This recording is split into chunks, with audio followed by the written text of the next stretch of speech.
ও নুরাল পক্ষী ওই, ও নুরাল পক্ষী ওই। বিদেশ সরি কি যেন ছিল, अबे जल्दी बोल, कल सुबह पनवेल निकलना है। ভুলে গেছি গা। তো হ্যালো গাইস, ভুলে গেছি গা আবার।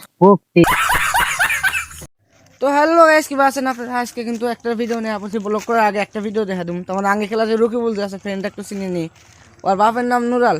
ওই একটা গাহান আছে, তার মানে ট্রেন দিকে চলতেছে। ওই গাহানের কিবা একটা বাংলা ভাষা কি কইছে গাহানটা বুঝান জানা, আপনি করে দেখাই রান ওইটা কি কোয়া কয় জানা।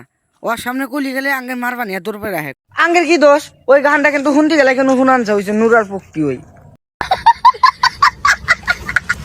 আমি কিন্তু এই 2-3টা ভিডিও বানাই না, কারণ আমার একটা বেমার হয়েছে, মানে এই চোখ দেখি মানে এত লাল হয়ে থাকে। শোনা গো, আমার খুব কষ্ট যে বলো। তো আর দেরি না করে আজকের ব্লগটা স্টার্ট করি, চলো।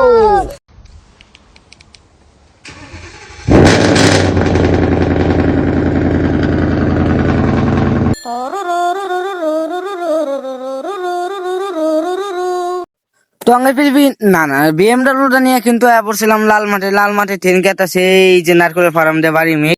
তো বিএমডাব্লিউ ড্রাইভার কিন্তু আমি হয়েছি, আমি যে চলাইতেছি বিএমডাব্লিউটা। আজকে হারিন চলাতে সাথে কিন্তু রাতে গেল গা, মানে হিমন্ত মামাকে নামায় ফেলাম কেবল হিমন্ত মামার বাড়ির সামনে। হিমন্ত মামার গাড়িটা মানে লিক হয়েছিল। বলো কি তুমি সত্যি বলছো? আরে হাসাই পাগল, আমি কি জীবনে মিশা কথা কইছি? যাই হোক, আজকে বহুত রাত হয়েছে, আজকের জন্য ভিডিও ইত্যাহানি বাবাই।